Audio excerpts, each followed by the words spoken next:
Hello and welcome to the grand final of the F1 Esports Pro Series presented by Aramco.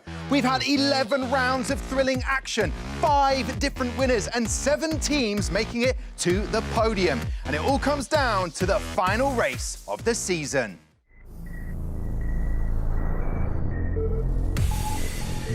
The new season is underway. 5 red lights in Bahrain. What a bold move. It's absolutely thrilling stuff. Jarno Opmeer wins the opening race of the year. Longe versus Tanitsa. David Tanitsa wins on the streets of Hanoi. The 3rd race of the year. The top 4 separated by hardly anything. Jarno Opmeer wins in China. And we are racing for the 4th time. The battle for the lead is going to be resolved in favour of Freddie Rasmussen. Nice execution, nice patience, very good. Lights out in Montreal. Jarno Opmeer wins again in the Pro Series. Jarno Opmeer had the pace, Red Bull had the tactics, and it's Marcel Kiefer to win in Austria. Lights out at Silverstone. It's absolutely incredible stuff. It's victory for Nicolas Longe. We are underway at Spa, and at the final chicane, they're barging wheels. Freddie Rasmussen brilliantly wins in Belgium, and we are racing at Monza. Nothing between the top 3. Brendan back in the fight. David Tanitsa back on top. It is time to get the grand final underway. Brilliantly executed, and David Tanitsa's gone. Jarno Opmeer, here we go. The defensive move for the man in P2. Jarno Opmeer, he puts one hand on the trophy. And that is what is at stake, those trophies on the line here at the Gfinity Arena. I am joined by the one and only Natalie Pinkham and the one and only Nick Hamilton. I couldn't not say the one and only again, could I? Nick, we had no time whatsoever after the show yesterday. It was completed the race in Mexico City. So let's talk about it now. Let's unpack it. For David Tanitsa, the 2019 champion, it kind of summarises his performance, spinning out early doors. Yeah, what a shame. I was really excited for the start of this race. David Tanitsa starting on P3. He had the opportunity to get a good slipstream, but yeah, got pinched, sadly, and spun, and it created a DNF for him. Yeah, and when we see some of this footage, I mean, it seemed like with the 3 wide, was it an aggressive strategy for it, or was he the wrong place, wrong time?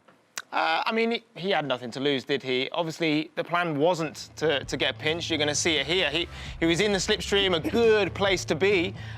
Decided to choose the middle, but yeah, it sort of just closed a gap that was ever closing, and yeah, unfortunately, got tagged, got turned around, and it was a DNF for him. The eventual winner, we're watching him right now, Natalie, Jarno Opmeer, so impressive. He really was, once again, just showing us that he can make that alternate strategy work so well, and he delivers every time. He entertains us with these great overtakes. And yeah, sublime performance from him. I cannot believe we're at the last race of the season. I can't believe we've had 11 rounds, and every single round has been hugely entertaining. And when I look at a previous champion, he's not quite on the screen yet, as we've just finally seen Jarno Opmeer overtake Freddie Rasmussen, who had some damage, I believe it was wing damage, but allowed Jarno through, Nick. But Brendan Lee, getting past Rasmussen as well to pick up a podium finish, it's nice to see him back in the podium. Yeah, what a fantastic drive by Brendan Lee. He's very hard on himself. He knows what he can do, and yeah, would be very happy with his performance. You can see he was always hunting down the next car and using the battery to full effect. And Rasmussen going defensive, nothing he could have done, but a very good move from Brendan Lee and a fantastic podium for him. Okay, Red Bull, yeah. Well, he hasn't finished P2 or higher since Canada 2019, and you know a double world champion needs to be delivering more performances. So, yeah, congratulations to him on that podium, but too little too late for this season, unfortunately. And you know, on the F1 Esports Pro Series, Natalie Pinkham will have the stat on the 2019 Canada. Of course you will.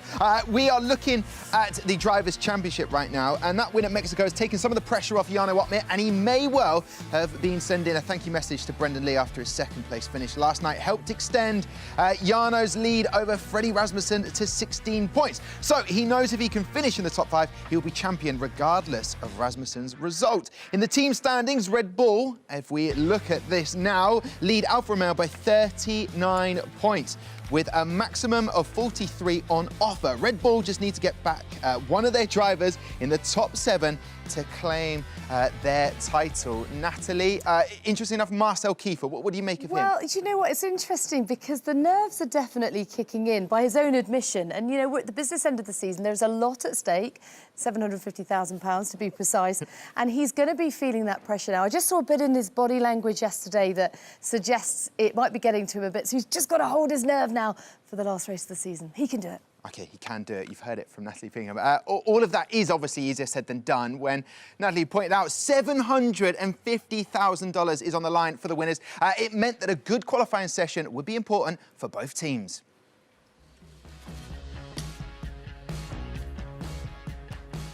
So here we are on board with Brendan Lee, Nick. Q3, he always leaves it to the last minute. Yeah, it was so exciting. Brendan Lee actually took P1 initially, and then David Tonitza came, took it off him, and Marcel Kiefer then took it away from Tonitza. And we thought that was it, but Longuet, right at the end, last man over the line, took P1. What a fantastic result. So looking at the starting grid, this is what we've got ahead of us. Lovely to see Danny Moreno, Rookie of the Year. He was awarded that title in the qualifying show yesterday and today as well. Nicolas Longuet gets that pole position. David Tonitza showing a bit of form in 3rd place. And moving on, Danny Berezny and Jarno Opmeer there for the Alfa Romeo, still in with a chance for the team championship.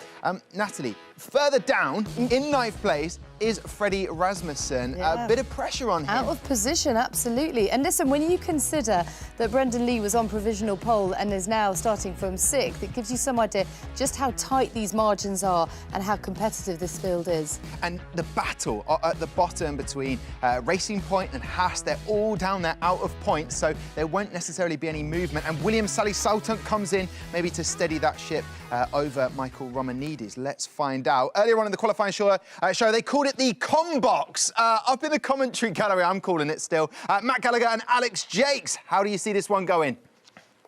Well, I tell you what, we have reached the end of the season, and this is going to be such a thriller because it all comes down to Brazil, just as it should be, Matt. Brazil, the season finale. And where it should be, in my opinion, but I can't believe that we're at the end of the season already. I cannot believe it. Jarno Opmeer has it all to lose in the Drivers' Championship. Red Bull look to have it wrapped up in the teams, but anything can happen. There's still 43 points on the table if Alfa Romeo get a 1-2, but it looks unlikely. But Brazil should produce some seriously good racing. We have got so much to sort out here. We've got Nicolas Longuet on pole position. We've got the Drivers' Championship. We've got the Teams' Championship. And they've been working so many hours for this, Matt.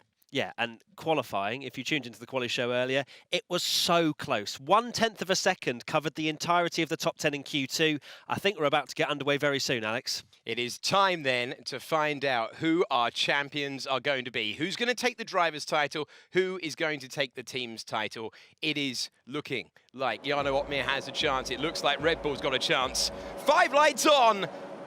5 lights off, and the season finale is underway. Nicolas Longuet moves brilliantly away from pole and maintains the lead. Ahead of Marcel Kiefer, then it's Tonitza, Berezny, then Moreno, and we look down to Jarno Opmeer, who's lost a position. Freddie Rasmussen is in 7th place, so he's got past his championship rival at the start as Kiefer tries to put the pressure on. Who was off in the background there? It was one of the Alpha Tauris, Manuel Biancolina, who is dropping to the back of the field, but it's Longuet who hangs on. There is your championship leader, Jarno Opmeer, who is in 8th position. Rasmussen directly ahead of him. Quite rightly, we're going to focus on the Drivers' and Teams' Championship stories unfolding in this race. Freddie Rasmussen gets the perfect start, starting on the mediums as well. Jarno on that medium strategy as well, but Freddie gets ahead of his championship rival. He's going to need to do a lot more in order to bring the Drivers' Championship home to Red Bull.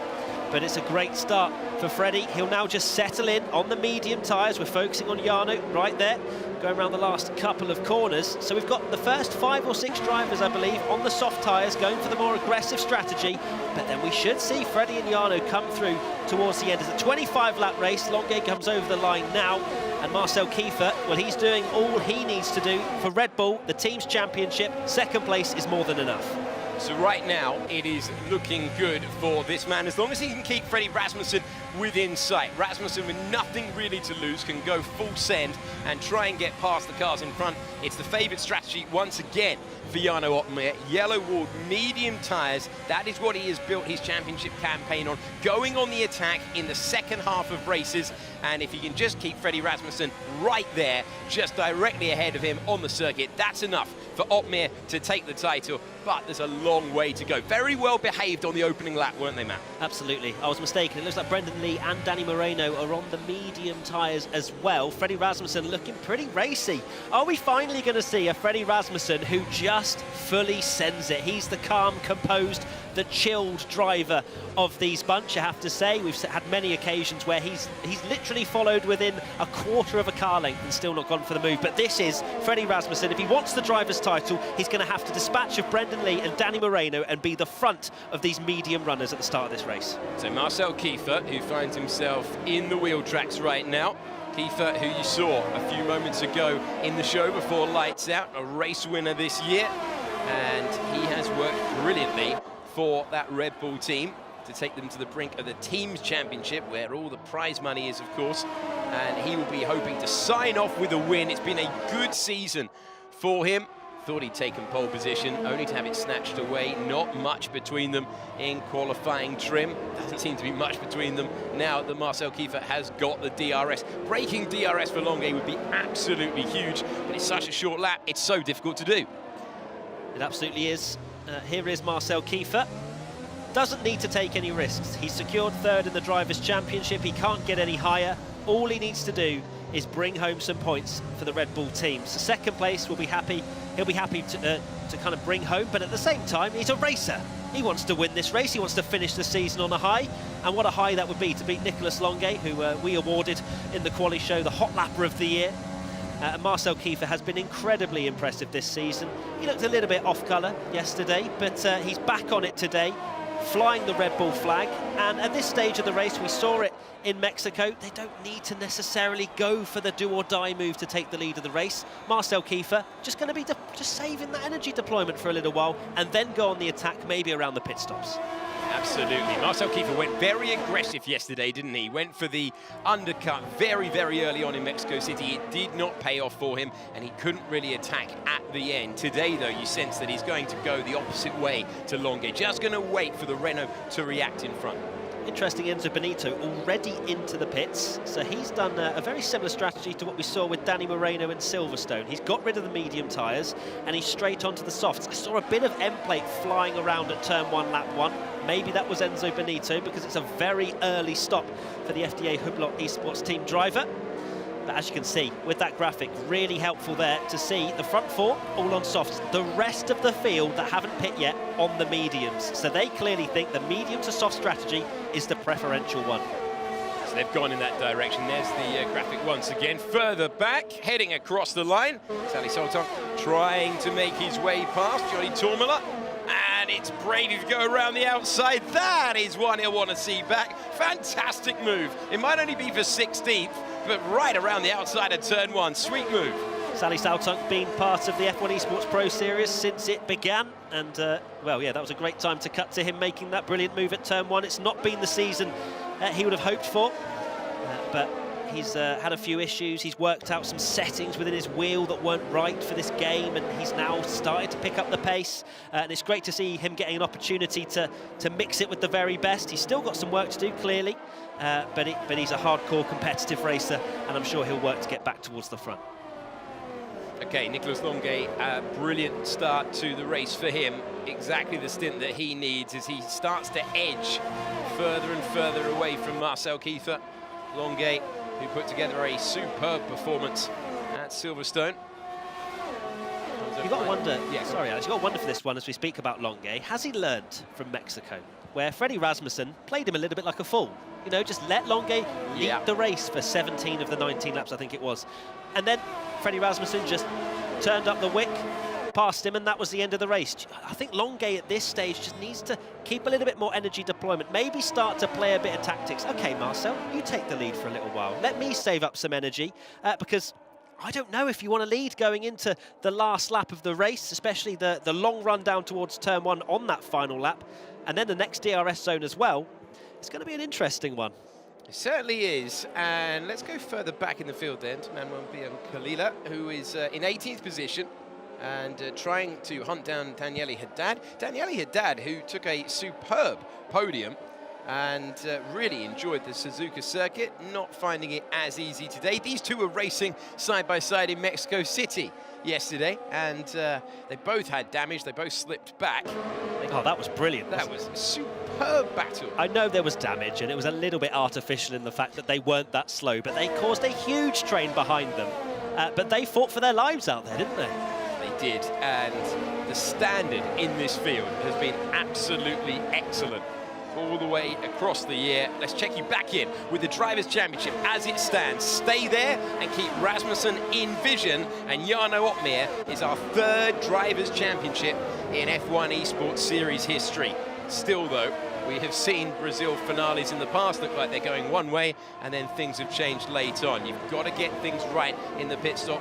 You've got to get your in-lap right, you've got to get your out-lap right, you've got to make sure that Freddie Rasmussen doesn't turn the wick up, as we know he is capable of doing late on in a race. You've got to expect if Freddie's going to take this challenge to the driver's title seriously, he's going to have to go aggressive. He's going to have to do something different to Brendan Lee and Danny Moreno ahead of him, whether that's an early pit stop, get the softs on early, get track position and really try and hunt down the front 4. Crucially for him, they're all within DRS of each other. They're not far down the field right now. And when the likes of maybe Longe, Kiefer, Tanitsa, maybe they start battling a little bit later into this race. You said, would he go aggressive? Oh, he's listening. There's your answer. Freddie Rasmussen in for the huge undercut, and he is going to take the risk then. Go super early to the soft tyres. He won't go to bed wondering tonight. He is going to find out whether he can roar through the field. Will he force the rest of the field now to respond to that early call? Getting rid of the mediums, putting on the softs, and that is a gamble that reflects where he was in the championship picture. Knew he needed a curveball. That's the attempt that he's going to give us. How do these drivers drive at this level and also listen to us commentate, hey? But no, a brilliant strategy, it looks like on paper, for Freddie to try and get track position, get in the mix of the front 3. He'll obviously have tyres that are hurting towards... Oh, hold on, he's got a penalty. Freddie Rasmussen's got a penalty. He has indeed. Freddie Rasmussen has the penalty. You can see the graphic on the left-hand side, and the driver who was looking for something different with that bold strategy call has the penalty, and Freddie Rasmussen's title challenge is slipping away. So that'll be a 3-second time penalty for what I assume is speeding in the pit lane. I'm sure I'll get confirmation on that shortly, but Freddie Rasmussen now has to put everything on the line. He needs to clear the entire field and plus 3 seconds, which is going to be the hardest task anybody has ever had to do in the F1 Esports Pro Series around a track that's so tightly contested. We're stacking up against him. Yeah, Everest to climb. Not just any old mountain, full-blown esports Everest ahead of Freddie Rasmussen right now. He needs something unlike anything that we've seen this year. We mean Jarno Opmeer to have a bit of a shocker, and not just Jarno Opmeer. Look at all of the drivers that we've seen take race victory, including this man, the outgoing champion, David Tanitsa. So many drivers need to have errors here, and Freddie Rasmussen's chances appear to be slipping away. It is not over until the checkered flag comes out, though, on lap 25. Stay with us. Does that open the door a little bit for Alfa Romeo? Because we've got one driver who's going to struggle. Look at the gaps in the field there. That penalty could be big. Someone into the pits is Nicholas Longe from the race lead. He's coming in with Danny Moreno. Your new race leader is Marcel Kiefer. So Freddie Rasmussen is ahead of Brendan Lee, which would have, well, been crucial for the fight for him to try and move forward. But with that penalty, I suspect he will fall down quite an amount, I'd say, at the end of this race, if they're all separated by 6 to 7 tenths. So Freddie Rasmussen has to just keep it calm, keep it collected if he wants to get the team's championship, because if something goes wrong with Marcel Kiefer, all of a sudden we have got a team championship on our hands, with Jarno Opmeer coming through the field, Danny Beresnay running in a very solid P3 as well. So don't turn off your TV sets just yet. There's Nicholas Longe, 1.6 seconds clear of Freddie Rasmussen, crucially. So Longe will be turning up the wick now to try and really stretch that gap, get out of DRS and move forward. Nicolas Longuet with a nice part of empty track to attack at the moment. As you can see, he's got 3.5 seconds before he reaches the next car who hasn't stopped. Longuet, Rasmussen, Lee, Moreno, Baldwin for all the drivers who have for the time being. Not going to have to wait long to see the actual order in this race though, because in comes Marcel Kiefer along with David Tanitsa, Danny Beresnay and Jarno Opmeer elevated to the top two. Brendan Lee looking very racy indeed. There he is in the slipstream. We're going to pass Freddie Rasmussen potentially into turn one. Freddie Rasmussen hugs the inside line. Nothing he can do though. Brendan Lee up to P9.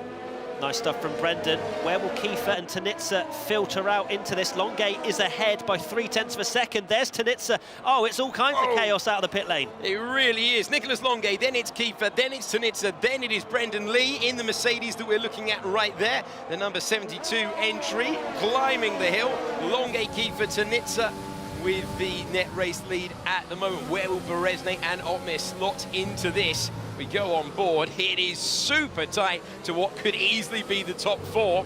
And we've got the Alphas to slot into this picture as well. If Brendan Lee wants to win this race, he really needs to get where Marcel Kiefer is. He's on the soft tyres. He has that grip advantage at the moment. They're going to go quite a long way into this race on the soft tyres.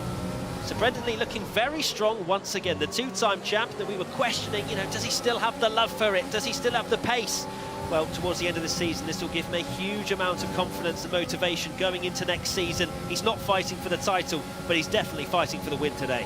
Yeah, came back to the podium at Monza and has figured in the Moreno's past Rasmussen as well. Oh no, they're side by side, it looks like behind. There you go. Oh, they're battling behind, so we ride on board with Brendan Lee. Rasmussen staying ahead for the time being with that penalty to come. You can see side by side in the background, the McLaren going to the inside line and taking the place is Danny Moreno, and the Rookie of the Year improves to what could easily be P5 later on.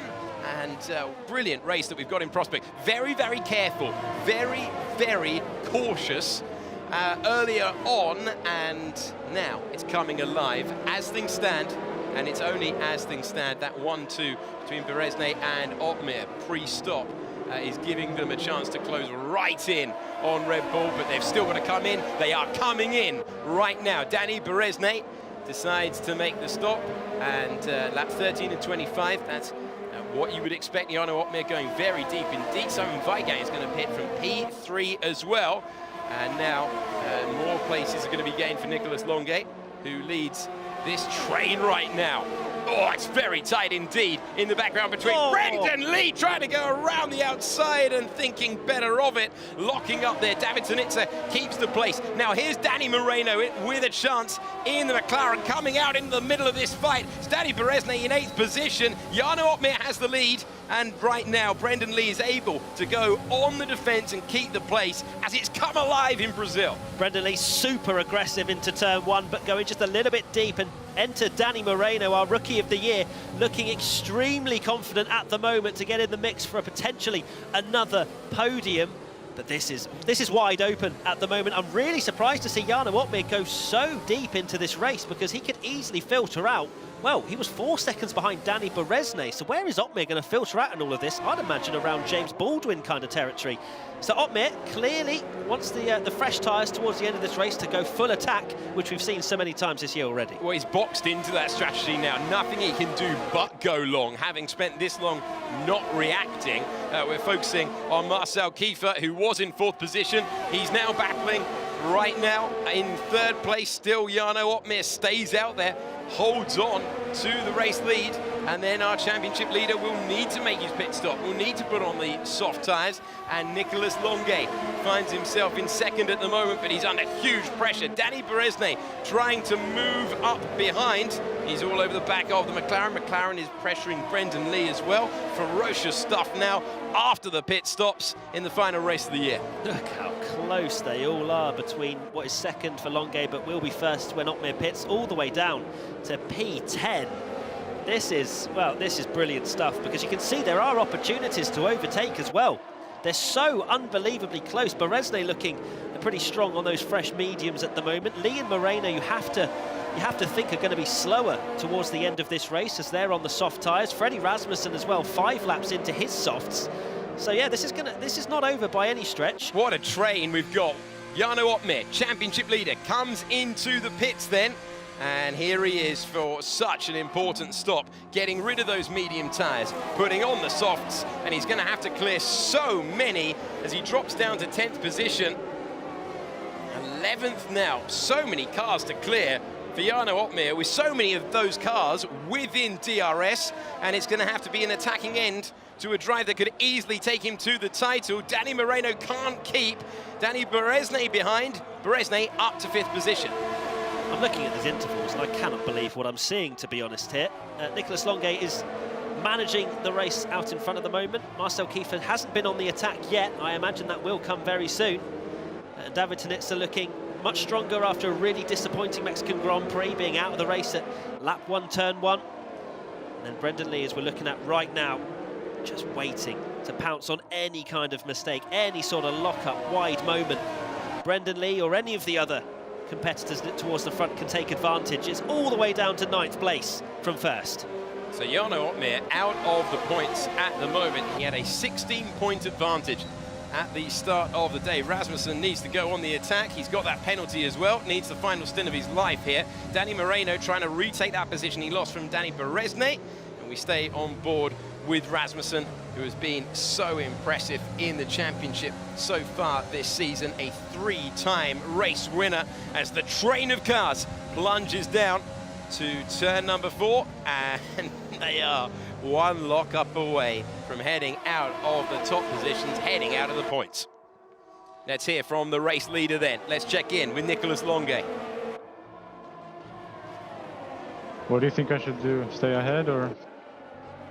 I'm just not gonna click ERS and always have 60%. Yeah, keep what you're doing at the moment. Bonito has been crashed in lap 1, so we're safe for the championship, even if Tonitza gets ahead. So that's the fight for 3rd in the team's championship. They're just trying to cover off FDA Hublot Esports team. And Bonito with that crash means that, well, they assume that they can't be overthrown for P3. Longuet doing all he can right now, and that's interesting. He speaks about the 60%. That's the battery power that he's saving to defend and then potentially go on the attack later on to Kiefer if he decides to go through. So that is learnings potentially from Mexico, where it seemed as though Longuet may have used a little bit more battery than they intended, and then they couldn't really defend or then go back on the attack when Rasmussen went through. Longuet, Kiefer, Tanitza, and then the driver we're focusing on right now, Brendan Lee, with that tyre advantage, but he's been on them for a while, and Brendan Lee unable to do anything up against the Ferrari. Beresne behind, and they are in this train of cars that we expected really from lap number 1, but we've got it. And just like we saw in the virtual Grand Prix with Charles Leclerc and Alex Albon, there is nothing between us. Joining this train of cars at the head of the field, Jarno Opmeer in a brilliant position. He knows that Freddie Rasmussen is facing a huge task now to try and get up to the places that he needs, and he is back into the points, having passed Bono Puig. Cedric Tomei is next up, and he will just be counting down the laps before he can celebrate this title. He will indeed. Freddie Rasmussen will drop out of the points with that penalty. So if he wants to do anything, he needs to get on with it, but it's so difficult. These drivers are so closely matched in terms of pace around here that Freddie Rasmussen just stuck in this DRS train at the moment. He's on the oldest tyres of the lot, 9 laps old on those softs. He may even fall back towards the end. James Baldwin having a fantastic race in that second McLaren in P8, Danny Moreno in P6. We didn't really know what to expect from the McLaren lineup, as they were brand new and fresh for this season, but they've done a fantastic job, and what a way to end the season for those guys if they finish in the top 8. Yeah, it would be hugely encouraging for James Baldwin. It would be his season PB if he can finish in 8th position and stay there. He might be thinking about improving. Certainly given Freddie Rasmussen's got that penalty, he's looking at 7th place. Tomei closing in. We are riding on board with the 10th place driver. You can see everyone ahead.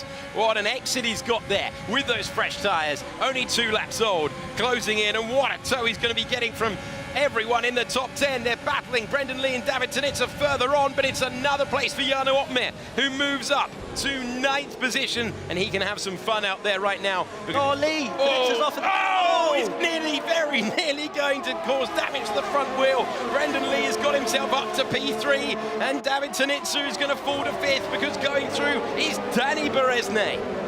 Oh, that was close as well. Tanitsa falling down a couple of positions. Brendan Lee up into 3rd place. That's the champion we know. Brendan Lee really getting stuck in over these last few rounds. It's great to see.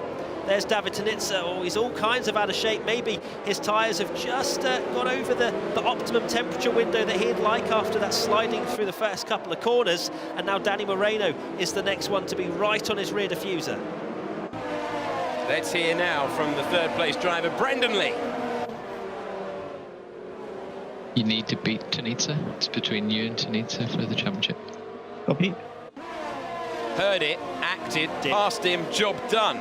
Fantastic stuff from Brendan Lee. And now David Tanitsa struggling to keep the McLaren behind. Danny Moreno moving ahead, moving into 5th position as he chops across before he gets to the centre S's. What's Brendan Lee going to do here? 10-lap-old softs, still looking like he's got a lot of grip in that Mercedes. Here's David Tanitsa, now down to 6th. Freddie Rasmussen, well, he has that penalty, so Tanitsa won't lose another place to Freddie if they stay around this area for the next 5 laps. This is madness, isn't it? 12. They're not separated by more than 0.6 of a second, all of them. When you look at it, I'm not over this, Alex, I'm not. This is ridiculous racing, but it's amazing to watch the skill and the consistency of these drivers. This entire series and season has been something else to watch, and it's been an actual pleasure to see how hard these drivers have worked to get to this level. Jarno Opmeer is the driver who's going to take that big step forward, and he is right now going to put the icing on top of the cake. The next car that he is lining up is his championship rival. He's ahead according to the timing pages anyway. He's trying to get ahead on track. Quite a lot of deployment being used there from Freddie Rasmussen, because he absolutely disappeared there, didn't he, in the Red Bull, trying to get past David Tanitsa. Unbelievably, we're in the final stages of the season. The problems that Freddie Rasmussen has had is not going to be enough to take the team championship away from Red Bull. You are on board with the champion-elect right now. He needs something to go drastically wrong for him and completely change with the drivers ahead. Looks unlikely. We're on lap 21 of 25. Jarno Opmeer, the Dutchman, is very nearly home. As is the team championship for Red Bull. Marcel Kiefer still very comfortably in P2. Danny Berezne nowhere near the victory, so Red Bull can start to celebrate that one, I think, unless something, as you say, Alex, goes ridiculously badly for a lot of drivers. But here's Jarno Opmeer. Freddie Rasmussen's a very calm character, as we've seen. He doesn't really celebrate his victories or his losses, but it will hurt a little bit. So close to the driver's title again, but falling short. But hey, he's a team player. He's just there to make Red Bull P1 in the championship. Here's Jarno. Here's Jarno Opmeer trying to go around the outside on the fresher tyres up against his championship rival. Doesn't need to make the move, and he knew it, to tuck back in. But wouldn't this just seal things for the driver that we're on board with? The 4-time race winner this year, Jarno Opmeer, up against the DRS of the Red Bull driver ahead. He can't get through, but he knows that he is closing in on the championship. And so tight with this train of drivers on this narrow, old-school racetrack. And they're threading it through the middle sector. Nothing between the two of them. Rasmussen, whose thin chance of the title, slipped away after that penalty you can see he's got there.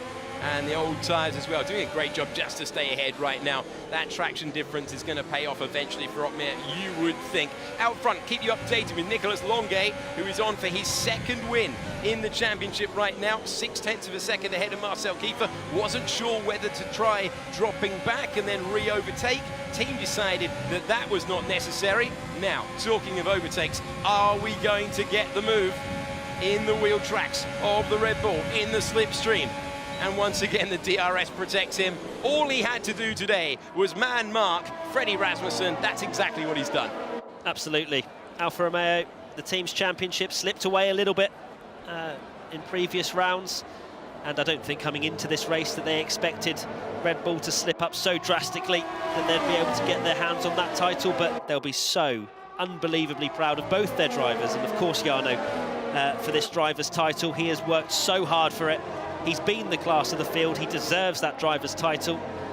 And when we were just on board with him, his deployment actually was pretty much empty. So he's been pushing very hard to join this queue, because he was a little bit behind when he came out originally. And he's just running out of juice just when he needs it to try and overtake Freddie Rasmussen. Giving it everything, and earlier on... But compare that to Marcel Kiefer. Look down at his steering wheel. He's got 65%. Jarno had 2. So there's a lot of attack here for Marcel Kiefer in these last few laps. Marcel Kiefer desperately trying to get past. Same applies once again. Is this the best opportunity for Jarno Opmeer? Isn't going to take any risks, doesn't need to. Thinks about having a nibble to the inside still. Can't get past Freddie Rasmussen, at least on track. And this is the battle for the lead. Marcel Kiefer, oh, he's nearly been pushed on the grass. Can he find a way through? They're nearly making contact. Side by side they go. Marcel Kiefer's got the advantage. Who's going to blink first here? Oh, it's fantastic stuff between the two of them. And round the outside to take the lead goes Marcel Kiefer. What a move from Marcel Kiefer. Take a bow, but does he want to be leading? He's still got a lap to go. Clearly he feels like he needs to be leading going into the last lap. Nicolas Longuet will still think he has an opportunity. That was fantastic stuff from Marcel Kiefer. You did not think either of them were going to relent there, and in the end the Renault had to just get out of it. Kiefer is about to go on to the final lap of the season with the race lead. Has he played his tactics the right way? Further back, Jarno Opmeer is just having fun right now. He knows he's going to do enough to take the title in a lap's time. He is side by side, finally getting ahead of Freddie Rasmussen as the leading pair goes side by side, and Nicolas Longuet finds a way back through. Still nothing to separate them as they go down the straight, and he's just about got ahead. Oh, it's aggressive stuff. It's a brilliant end to the season. Can he go around the outside again?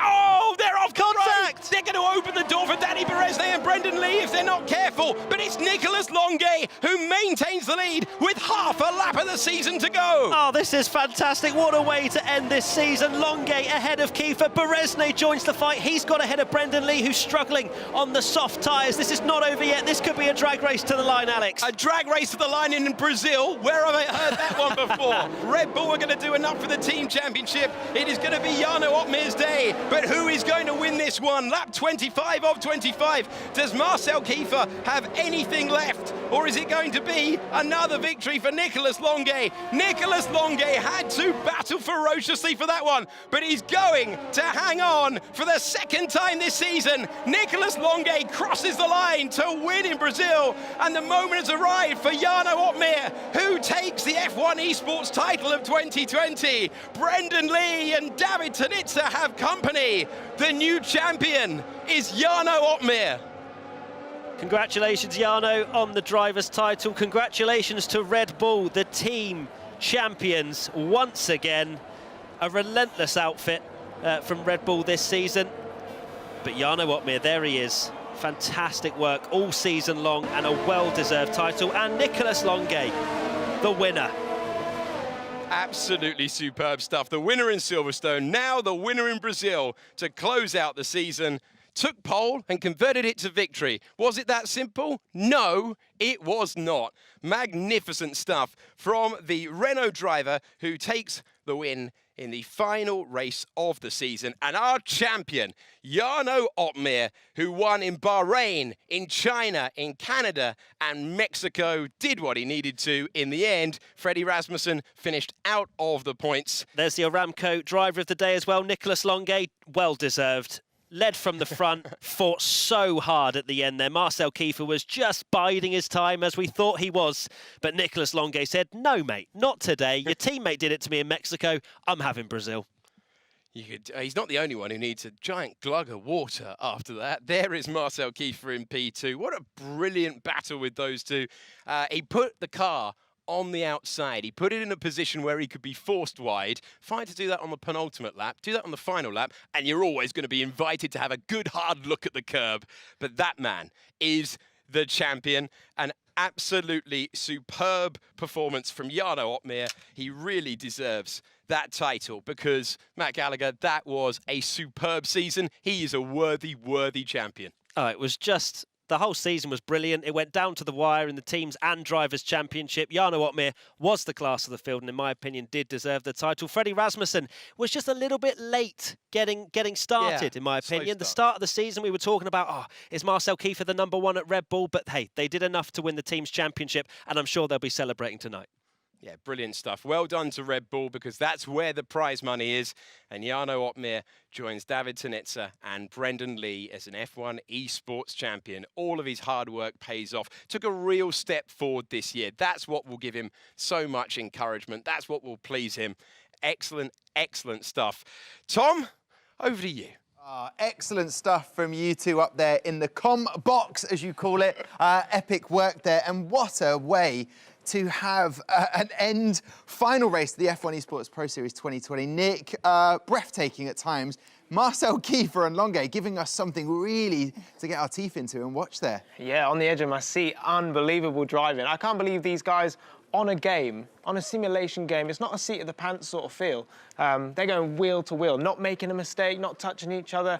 Absolutely incredible. So, yeah, really impressive. And they came off the track, and Marcel Kiefer had a lot to say there. We saw him. Chatting away. What a fitting end to what's been a brilliant season. That kind of sums it up for me, because everything has happened on that last lap. You know, when he made that move on lap 24, he thought, you know, he held his nerves so well because he talked about his nerves before the race, and he did incredibly well. But it wasn't over until the checker flag fell at lap 25 and Longuet took the win, his second of the season after Silverstone. But absolutely brilliant stuff. Well, I tell you what, we can chat to right now your brand new champion, the F1 Esports Pro Series driver champion, Jarno Opmeer. Congratulations to you. I want to know exactly how you're feeling right now, Jarno. Yeah, I'm super happy, of course. It's my first World Championships in 16 years of racing. So yeah, I couldn't be happier, of course. This is basically what I've been working for a very long time. Last year, making my debut, I missed out, of course, on the driver title in the last event. So yeah, I'm feeling amazing, of course. And who's the reason for your success, Jarno? We heard it on the qualifying show. You were sort of stuck in the middle of the pack last year when you were driving for Renault, and you thought you had the pace. But what's been the difference this year to get you across the line and be the drivers' champion? There's so many small things, of course. If it would just be one thing, everyone would be going super fast, which everyone is, of course, because the field is very close. But yeah, a lot of small improvements made over the winter. I think in the exhibition race I already showed that I improved from the World Championship last year. And yeah, I'm just happy I keep improving, and I hope I can make another step next year. Definitely. I know those rigs are comfy. You spend, and all the drivers spend hours in them. I'll tell you what we'll do. We'll come back later on and present you with the trophy, Jarno. So go and rest and enjoy the celebration. Get onto WhatsApp right now. I know that's what all you drivers do. So enjoy yourself. We'll come back to you later on because I want to talk to the champion of the last race that we just watched at Interlagos, the one and only Nicolas Longuet. Congratulations on getting that win for the final race of the 2020 season. How do you feel, Nicolas? Hello. I feel very happy. Yeah. Hello. Shut up. Yeah, really happy with the pace. I feel like, Marcel, I think, wanted to stay behind because he wanted to attack me the last laps, the usual tactic. But this time, I let him through so I could re-overtake him the last lap. This time, I didn't fall for the same trap. But yeah, really happy. So we kept P3 in the constructors, I think. And yeah, great race, actually. Yeah, you seem out of breath, Nicolas, and it was Nick Hamilton that was taking the mickey out of you there. Just want you to know with your hello. Oh, it wasn't the Mickey. Yeah, it wasn't the Mickey. It was. I was excited. It was a good thing. I thought. Hello. Nicolas, talk to me about your season. You have just performed. This is your first full season. Originally with Red Bull, you got one race. You got a podium there. What's it been like, and what's the secret to Renault's success this year? I mean, there's no real secret. I mean, it's obviously just a lot of practice put into behind the scenes. And of course, thanks to our great coach, Richard, here. A round of applause for him because he has the best strats. There's a lot of work behind it. We literally come here and drive every single day, except Sunday, of course. That's race day. We watch F1. So, yeah. But the rest, every day we come here and we put a lot of hard work. So I think we deserve a P3. And I'm really happy with my performance this year. Of course, my first full season. So I'm not officially a rookie, but yeah.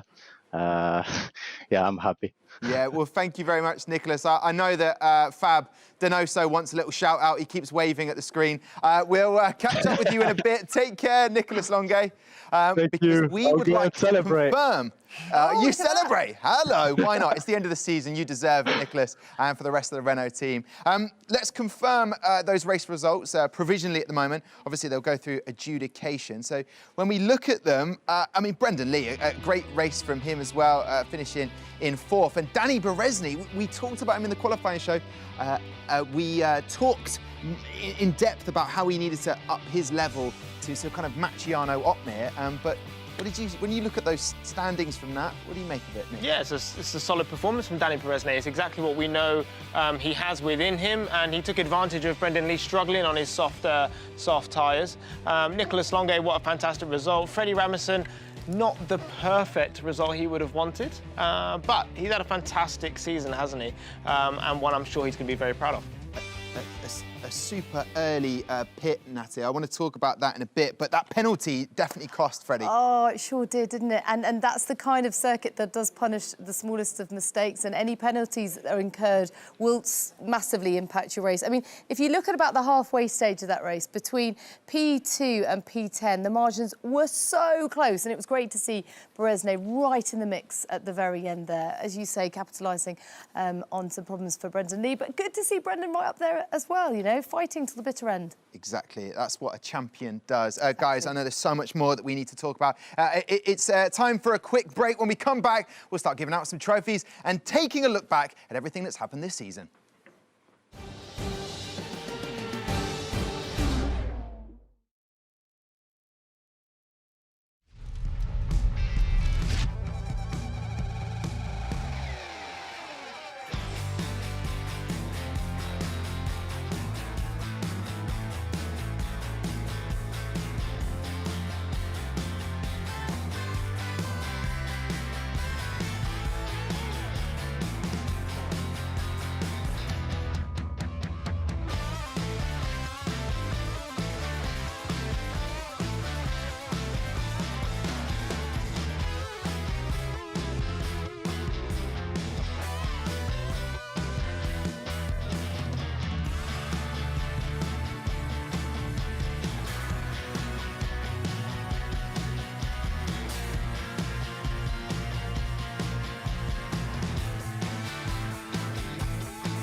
All right, then, you join us here at the F1 Esports Pro Series 2020, the grand final. It came down to the last race of the season at Interlagos, and I tell you what a race we were treated to. Alex Jakes and Matt Gallagher giving us expert analysis and commentary up in the comm box, and down here, myself, Natalie and Nick, just in awe of some of the things that we have just witnessed. We need to talk a lot more about that overtake. Marcel Kiefer and Nicholas Longue going down to the wire. In the end, Nicholas Longue winning it, and that is his second race win of the season. That's what it means to him, eyes covered, but the champagne was ready. I think it was champagne. But anyway, Jarno Opmeer is, of course, your Drivers' Champion of 2020. Guys, I want to talk to you about that overtake. It had a bit of everything. Bravery from Marcel Kiefer. At times you're a bit like, just play it safe. But as Matt and Alex said, they're racers. They want to win. Perhaps fractionally too soon. Okay. I mean, ultimately, he came back for the overtake, and so yes, it was too soon. Would you agree? No, but maybe. But it was the second to last lap, so Kiefer had to sort of go all out, didn't he? But Longue has been in that position before, hasn't he, where he's lost the lead at the last moment, and you can tell from his interview he was definitely not allowing that to happen again. Yeah, that was, of course, with Freddie Rasmussen, and I think Matt alluded to it up in the commentary box, saying, he was played there by Freddie Rasmussen. It definitely wasn't going to let that happen. And I suppose as a driver, you have those experiences, those moments, you learn from them, and I know Nicolas Longue doesn't win the Drivers' Championship. That's Jarno Opmeer that takes that title, but it will build. He can build from that. Oh, next and year. you know, it's so important to end the season on a high. Max Verstappen said the same in Abu Dhabi about, battling all season and finally you get a great result like that. But yeah, Opmeer obviously had a lot of work to do when he came in lap 15 and pitting, coming back out in P12. I always sort of wonder slightly, and Lewis will be able to tell us this, when he hasn't won the title with a win in the race, whether it's a bit of a damp squib or actually maybe it's just a massive relief to take the title. I mean, clearly both are delighted, so, everyone's a winner. Nick, what do you make of this then when you're sort of watching this unfold? Any wrong turn here and it's all over for both of them? Yeah, I think it's like perfect wheel-to-wheel action. These guys didn't put a foot wrong. They were so clean and tidy with each other. No dirty moves. But yeah, it was unbelievable. I think Nicolas Longue is used to being side by side. We saw that at Hanoi with David Tonitza, and this one is one that he won and took a very, very convincing win right at the end of the season. You're so right. The precision is so impressive. I guess, as he says, you're putting in the laps day after day after day, and this muscle memory kicks in, and you just, you stick to what you know. But racing is so different, though. The battle to battle. Yeah. And making sure you're so clean and tidy and you don't make those mistakes. And they've had to learn so many tracks over a very short period of time. At one point, there were 2 weeks they had to learn another 3 tracks. Well, they were definitely dialed in for that. In amongst all of the action, Joni Tormela, the Finn, picked up the final DHL Fastest Lap Award of the race. And that means now, with that, he actually wins the overall year award for the most DHL Fastest Lap Awards of the season. And a fresh trim we noticed earlier on. All the trimmings ready for Christmas. No, not happy with that. No one's happy with that on the board. There you go. 3 wins for Joni Tormela. James Baldwin, his debut season, picking up 2 of those. And I believe that we can hear from Joni Tormela right now. Joni, moi moi, are you there? Yeah, can you hear me? I can hear you. Can you hear us? I am loving, first of all, the fresh haircut. That is perfectly timed to pick up the DHL Fastest Lap Award of the season. Yeah, cheers. Yeah, I think it looks good too. I'm glad to hear you like it. I love it. Joni, listen, it's someone. The award itself means that sometimes you weren't in the mix, but you were able to salvage something, an award. But when you reflect on the whole year, how has it been for you? Well, the first 2 events were great because I was consistently in points, and I think we were like P4 in teams after 2 events, but the last 2 events were really messy, and I had a lot of turn 1 incidents and all that stuff. But yeah, that's how it goes. Sometimes it's racing, so yeah, got to keep moving forward. Yeah, and I don't know, because Joni, you even mentioned it on Twitter, you may show one emotion on your face, but there's something else going on underneath. That's finished thing. It's a very finished thing. Oh, the smiles are coming up now. That's better. Just to my left is your trophy, Joni. I don't know what the postage is to Finland, but we'll do our best, obviously. Joni, when you're going against the likes of Jarno Opmeer, Freddie Rasmussen, and the likes of Nicolas Longue, there's only tenths of a second in it. It's so close. What's it like racing against those guys? It's incredibly hard. It's pushing all the way. I guess that's the best way you can describe it. It's really hard, but it's also at the same time really enjoyable. I wouldn't change it for anything. Now, just tell me what it's been like racing from home, how different the mindset has been, not being here in the studio, and whether that's eased the pressure or maybe added to it. I think it's been harder this year because I think the competition got even closer because, yeah, from home, some people just drive better than on LAN environment, so it evens out the gap. But for me, it's probably even more pressure because I think it's harder to really get to that focus zone at home. But after all, I think it will all right. Yeah, well, listen, Joni, Kiitos for talking to us. Congratulations on the award. And you know what? I'm hoping to see you in next year's 2020 F1 Esports Pro Series. Enjoy the rest of your evening. Take care, Joni. Yeah, cheers. You too, guys. Thanks.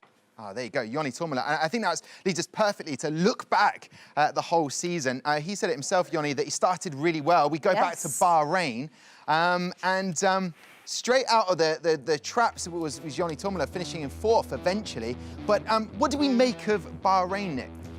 This was, the start of the season. This is where Alfa Romeo were looking so strong as a team, weren't they? A 1-2 finish for Dani Berezne and Jarno Opmeer. And they really showed their muster. They really showed that they were going to be the real force to be reckoned with there. But unfortunately, Dani Berezne started to struggle after then. But Bahrain was, the best first race they could ever wish for. Yeah, and let's just remind ourselves that there was so much hope and expectation coming into the season. 9 rookies from 15 different nations. It was really geared up for great things, and it didn't disappoint. And this is the side-to-side battle that I was talking about with David Tonitza and Nicolas Longuet. This was so close. Look at Longuet nearly touching the wall here on the exit of the right-hander, and this is what gave Tonitza the victory, the win, and he struggled at Bahrain, being in the wrong place, wrong time, and he started his campaign from round 2 with a fantastic win. But he did remind everybody of his class, and then we thought, hello, David Tonitza's back.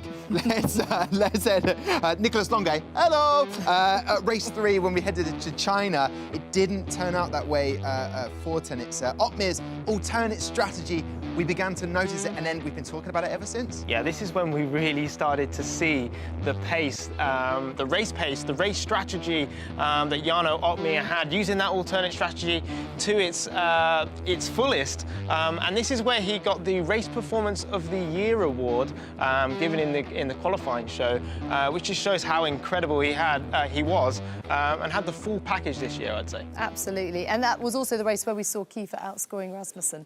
So, there's been a nice little jostle into team fight there, hasn't there? Yeah, there has indeed. Kiefer outscored Rasmussen, and he enjoyed a strong start to the season and looks to have taken his driving to a new level in 2020 following his move to Red Bull. The team once again at the top of the constructors' standings, but show no signs in taking their foot off the pedal. This week, they opened a new esports centre at their headquarters. Matt Gallagher went to take a look around. Here we are at Aston Martin Red Bull Racing Formula 1 headquarters in Milton Keynes. They've just wrapped up a hectic 2020 season by winning the Abu Dhabi Grand Prix with Max Verstappen. Now 2021 is also going to be very busy. They're going to be trying to get a title challenger under their belts, but also they have launched something very special indeed. Red Bull Racing esports team have launched a gaming centre right here at their headquarters, and who better to talk to about their ambitions, their hopes, their dreams in the esports scene than F1 team principal Christian Horner.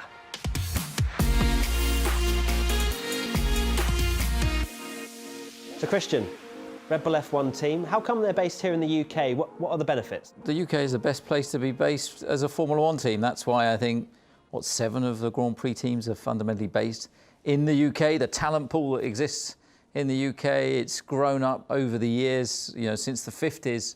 As a pioneering industry. Red Bull is making a big commitment to gaming. How important is it to be successful in this space? On track is our primary focus, but we see that the virtual world is continuing to grow, and with drivers such as Max, for example, who's such a keen gamer, it has introduced us to a whole new world of virtual racing. It's a great way of engaging with a whole youth market and gamers that have huge talent at this type of racing. Red Bull are last year's champions. Does winning mean more investment? Winning does equal investment, and I think that we've got a great esports team. It's been a key part of our strategy to build on the success, not show it was a one-off. In particular, Freddie and Marcel have done a wonderful job this year and done some great races. And this has been team tactics played to perfection from Red Bull. And how important is it for F1, the teams, the sponsors, to be involved in this area? You know, the youth of today, it's part of, you know, their culture, part of what they do, and I think the quality and interaction of the graphics and the gaming and the quality of the software now and the reality is phenomenal. Red Bull is also making a commitment to its athletes by sending the gamers to the Red Bull Athlete Performance Centre. I think if you're physically fit, you're mentally fit. So I think that, you know, part of that performance centre that's used across so many different sports that Red Bull are involved in. It's something we use with our race drivers, with the junior drivers, and of course now the gaming and esports drivers. What is that Red Bull winning mentality? Well, you just need to keep winning. It's very simple. Everybody loves a winner. And I think they've done a great job. You know, the ethos here is enjoy what you do, and you'll do it that bit better. With the gaming centre being based here, how often are you going to see Max and Alex popping in for a go?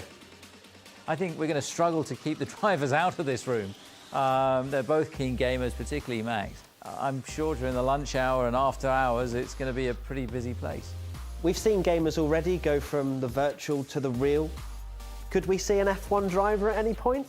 Well, the two worlds become ever closer, and I mean, the use of simulation in our world becomes a stronger and more powerful tool with every year that passes. You know, we already use the simulator to identify and be able to evaluate talent. But I think that actually, as the two worlds move ever closer, it's only a matter of time.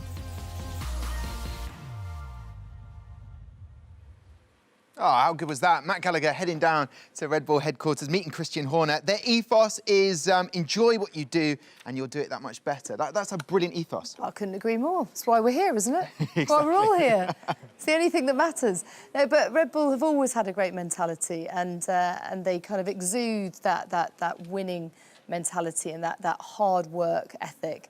And I also loved his point at the end there that the two worlds are coming ever closer.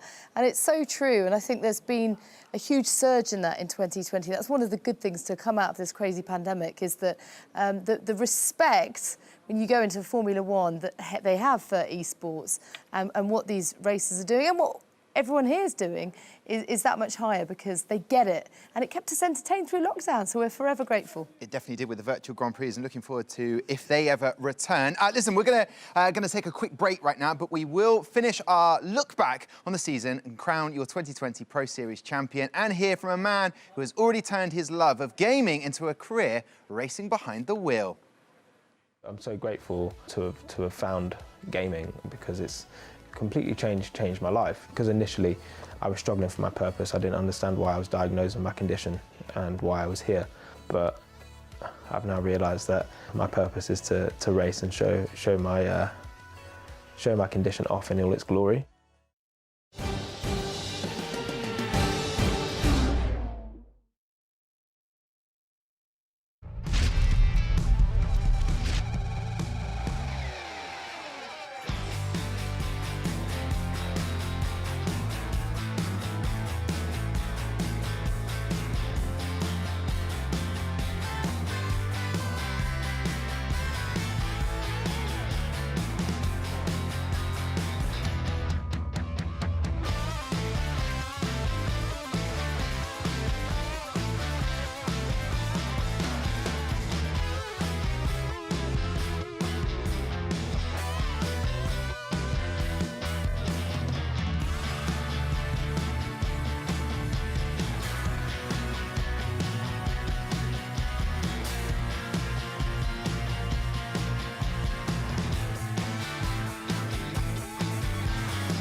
All right then, welcome back to the F1 Esports Pro Series 2020, where we are at the business end very much so. We have to crown our drivers champion, but I'm still here with Natalie Pinkham and Nick Hamilton.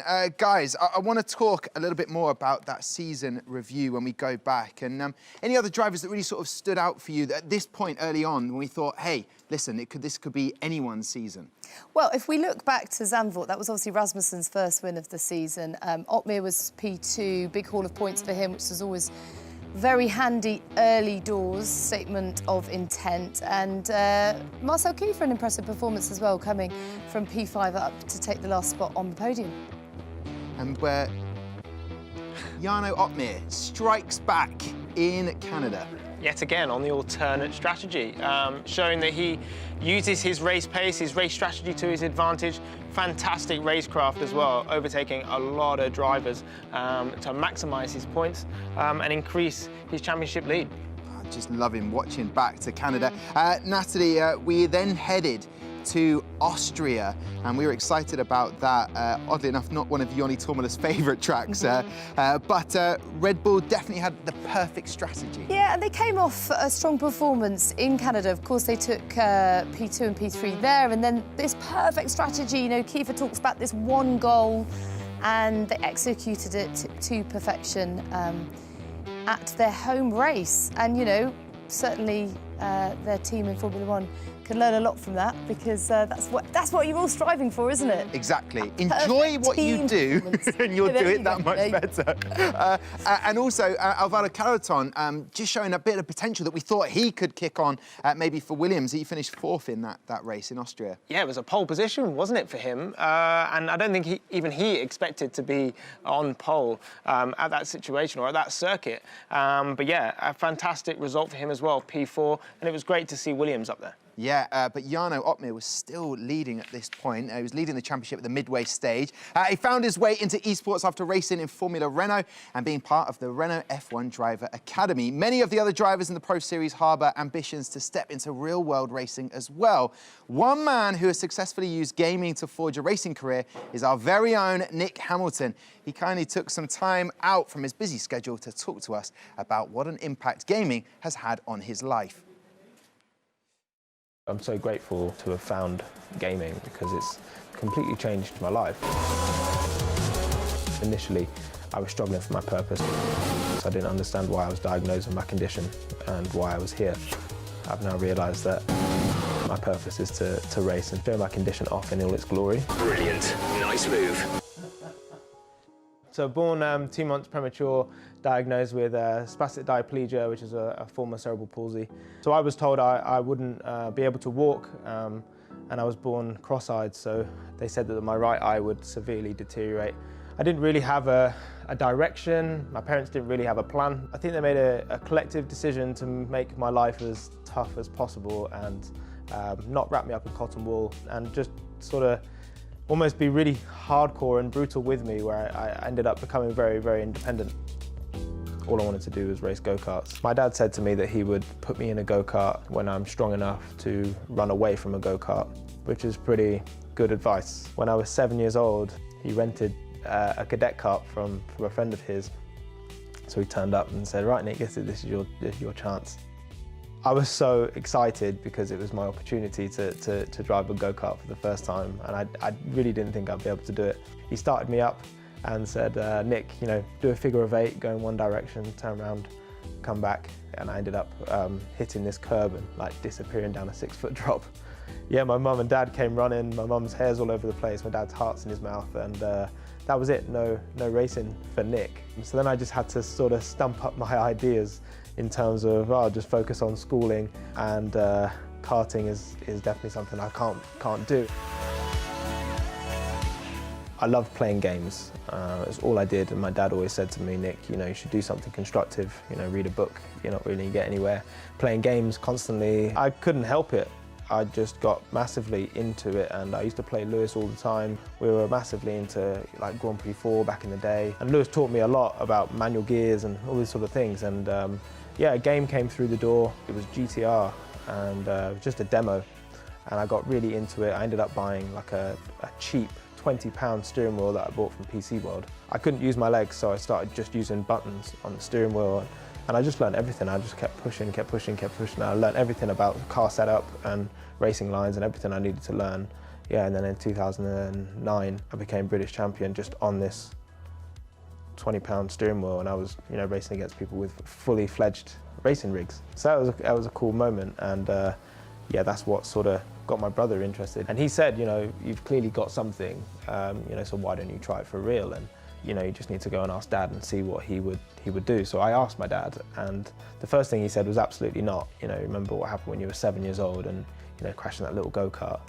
But I was just trying to explain, life is different now. I was 17 going on 18 and overcome so much. My legs are getting stronger, but I would do everything it takes. So if that means, working out every day to make sure that I'm strong enough, then I will do that. So he took me to a driving school, and yeah, long story short, I matched the lap time of the chief instructor on my first day, and that sort of shocked my dad, especially my mum as well. And then that was like, well, maybe I got something. So that's what started the whole opportunity and potential of going into motorsport, and then it was what championship do we choose from there. If it wasn't for esports or simulation gaming, I wouldn't have got the opportunity or put myself out there to drive a car for real.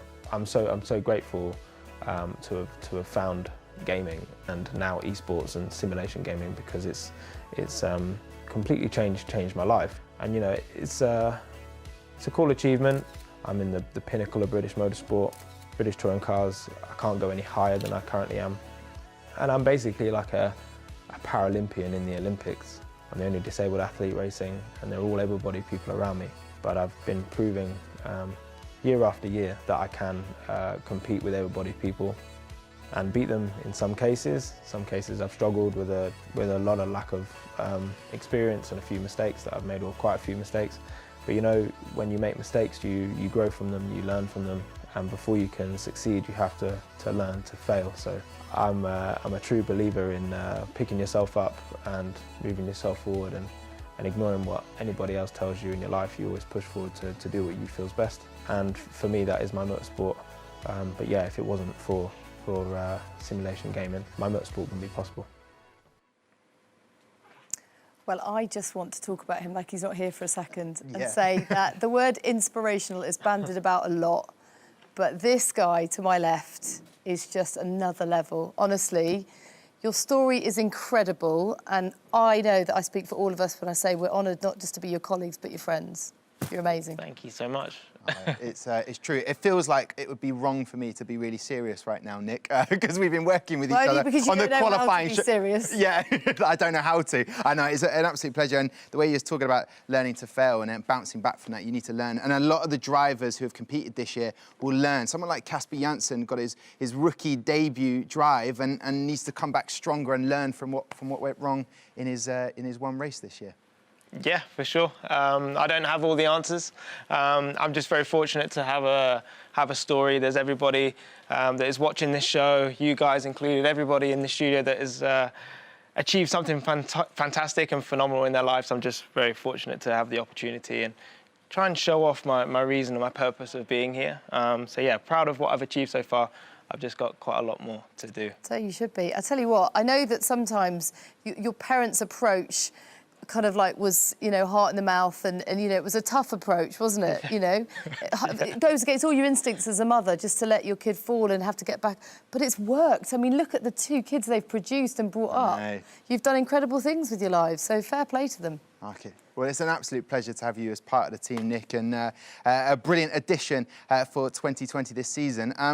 Turning our attention to another driver wanting to make the grade as a racing driver is Renault's Nicolas Longuet, whose performances this season won't have gone unnoticed. After a couple of podiums, he found himself on the top step at Silverstone in round 7. And do you know what? Nick, I'll come to you on this one. It seemed fitting. Longuet, a maiden win for him at Silverstone. Yeah, he had to fight for it, didn't he? But actually, at this point, Rasmussen had a penalty.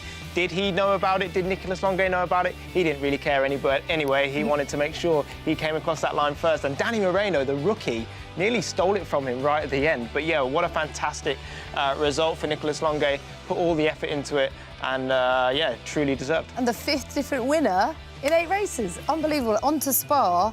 And we saw the Rasmussen-Kiefer teamwork yet again. I have to say, these 3 have got to be the mightiest tracks on the calendar. They are absolutely iconic. And you touched on it earlier, Tom. They were the smallest time frame between the rounds, so they had to learn the tracks and learn them fast. And then on to Monza. And the return for form. It had to be the FDA Hublot Esports driver, didn't it? It had to be David Tonitza winning this race. Yeah, what a fantastic job David Tonitza did. He hasn't had the easiest of seasons, has he? In the wrong place, wrong time at Bahrain. Didn't really end up having the best of results. Then he won again in Hanoi, was it? And yeah, now putting it into full flow, taking the win at Monza ahead of Jarno Opmeer, showing that he is also a very, very strong driver, obviously being a champion already. Yeah, the thing that was going through my head, which I really wanted to say about Nick Hamilton, is since day one, he's just mugged me off for everything I wear. Every single episode I've come along, and I just wanted to say it. That's all I wanted to say. You're clearly not listening to me because you're wearing that. Listen, guys, on that note, we're going to take a quick break. When we come back, we'll start presenting some trophies. Thanks, Nick.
Welcome back to the Gfinity Arena, here for the F1 Esports Pro Series 2020. And I can now confirm the F1 Esports Pro Series 2020 Team Championship winners are Red Bull. And to collect the award is the Senior Gaming and Esports Manager of Red Bull Racing. It's Luke Jones.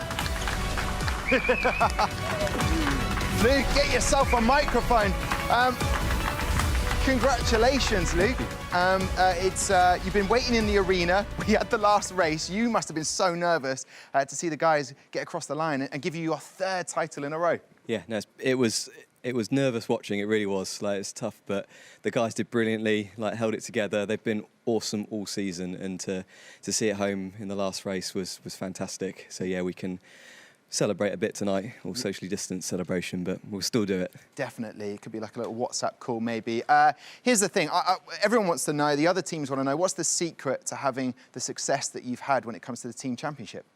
Well, do you know what? The guys have worked incredibly hard this season. We're taking them to the Athlete Performance Centre in Salzburg, where a lot of our Red Bull athletes go to.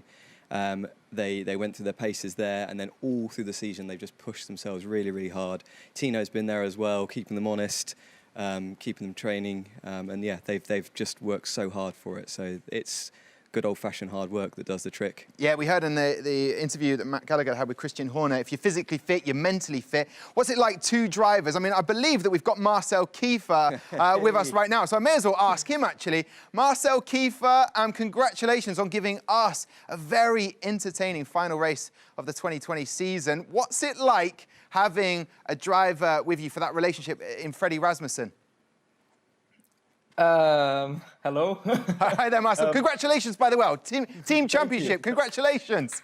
Thank you. Yes, Thank you. Marcel, well done. Well done. We did it, yeah.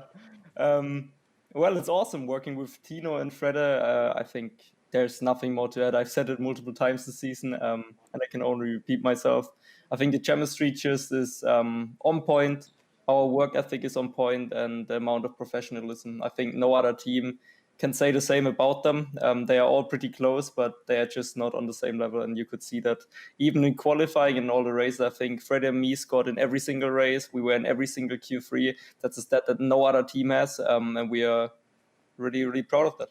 Yeah, and I'll tell you what, I loved, myself and Natty, really loved your animated conversation. We couldn't hear what was being said after Interlagos, but teamwork makes the dream work. And what's it like? Luke's here with me, your first season with Red Bull. How have you found it, Marcel? Well, it was a game changer. I mean, I don't think most people had me in their eyes as one of the championship contenders any of the last few years, because it just didn't look like it. I had pace, but it wasn't consistent. And there was something that I was lacking. I was lacking a proper team, a team that always got my back, that always lifts me up, that believes in me, and that gives me the right tools that I need to progress. And unfortunately, before I couldn't, but with Red Bull, they made a big change. They believed in me, they gave me the tools. And even though it put more pressure on me, because I knew that with the title, that we really need that back-to-back, because, well, we want to win every year, not just once. It put a lot of pressure on me. But I think I kind of like to drive with a lot of pressure on my back. So that might have been helpful, but at the same time, it was a bit scary. But yeah, I think Red Bull gave me everything that I needed. And in the end, it worked out. So I'm really grateful to have been given that opportunity to drive for them and progress as a driver, as a person, and also meet a lot of awesome people, not just the drivers, but also people like Luke. I've never had a relationship like that before, even though I've never met him because of the current situation. You're going to make him cry here, Marcel. Listen, you grab your trophy. I hope so. I know you're a big fan of Mandalorian. This is the way, my friend. Listen, go and enjoy the celebration. Luke, thank you so much for being here to collect the trophy on behalf of Marcel and Freddie. And listen, I tell you what, let's hear from the team principal of Red Bull, Christian Horner, right now with a congratulations. Congratulations to the Red Bull Racing Esports team on successfully defending your Constructors' title. So fantastic job by all three of you, and yeah, enjoy it. So a great result and something for us to live up to next year on the main circuit. I want to give a massive thanks and congratulations to all the teams and people that made this esports season possible. I know it's not been easy. The virus has created challenges for all of us. But you've not only taken on those challenges, you've achieved success beyond our wildest expectations.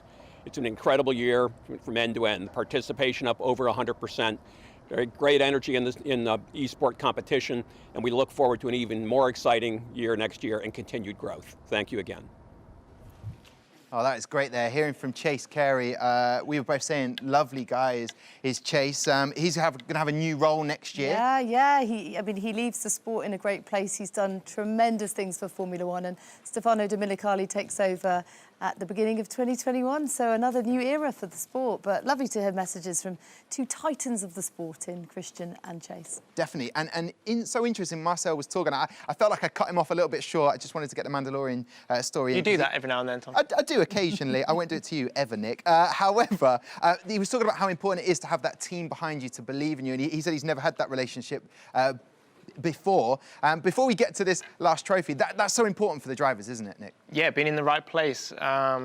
It's like having a family around you. That's when you, as a driver, perform at your best. When you're under pressure, you want to know that your team are behind you to pull you through the ups and downs, because it's not easy. Absolutely. People think it's quite simple, but most of it is mental, you know, and if you can be there right in the mental space, feeling good about yourself, you can achieve great things. And I think what Marcel Kiefer has said, it's all about the team, and it makes sure that he can extract the best out of himself. So, yeah, well done to him. Congratulations to Joni Tormala so far and Team Red Bull Racing. Just one more trophy to present this evening, and it is, of course, your 2020 F1 Esports Pro Series Driver Champion, and it goes to the one and only Jarno Opmeer. There he is. There is not much time left in this show, but a brand new champion. We knew that was going to happen, and very, very deserving of this. Absolutely, the worthiest of worthy champions. Because you know what, he came out of the starting blocks hard and fast, and he kept that momentum going. Really hard to do when you've got a target on your back, but he kept that up and raced brilliantly. And as we've said time and time again, made that alternate strategy work. He just kind of hit a sweet spot with that, didn't he? And in doing so, just delivered some brilliant overtakes and racing for us to enjoy at home. So thank you, Jarno. I believe Jarno is with us now. Jarno, winning this title means what to you? And compare it to your physically fit. We know that. You just have to follow your Twitter for your new PBs for benching and lifting. But you're going to have to lift this trophy. Are you ready to do that, Jarno? Yeah, I'm definitely ready to do that. I can do that, I think so. Jarno, you just heard what Natalie said about how consistent you were through the season. And I asked you early on about your secret to the success. But this has been a long time coming. And does it feel real yet? Yeah, obviously. I saw it coming a little bit, especially after the win in Mexico yesterday. I had a 16-point lead. Knowing from previous years, Freddie wasn't really good around Brazil. But yeah, you never know, of course. So the pressure was still on for the last race. But I think I drove quite well. Qualifying was not great. And then in the race, I could obviously take it a bit more careful. So yeah, insane feeling, of course. So what do you do now? What's next? You obviously got to celebrate tonight, have wild socially distanced celebrations, and then hopefully put your feet up for Christmas? Yeah, definitely, that's the plan. I'm still going to be doing some fun stuff around sim racing, of course, and just waiting until the next competition that I come along. Obviously, I'm part of Flutch Esports, and they compete in a lot of sim racing competitions. So I'm just waiting until my next championship, basically. I just want to ask quickly, Jarno, I interviewed TRL Limitless, Mr. James Doherty. He moved from Renault to look after you. And we heard from Marcel a moment ago. It's so important, that team behind you. How important has he been for you this season? Yeah, of course. It was great having James with me again this year. It's very important to have a good bond with your teammates, as you spend quite a lot of time together. And planning, training, and everything is super important as well, of course. Something I really did this year a lot better than last year was doing a lot more dedicated practice instead of just driving laps. And I felt a lot better with that.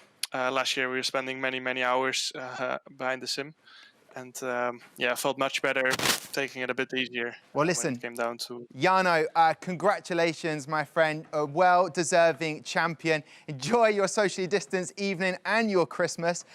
Guys, the 2020 season is over, but qualifying for the 2021 Pro Draft is just beginning, with the F1 Esports Series Challenges beginning next week.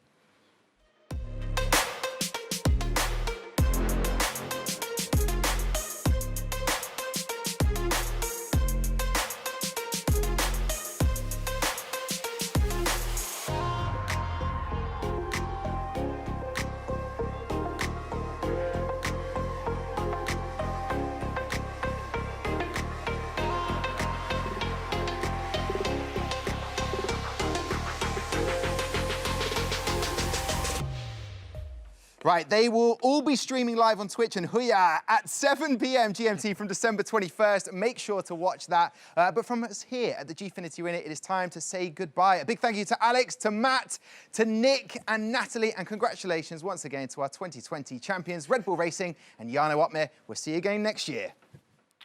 So it is time to get the grand final underway. It's going to be another overtake for the Alfa Romeo driver. Jarno Opmeer now going past P5.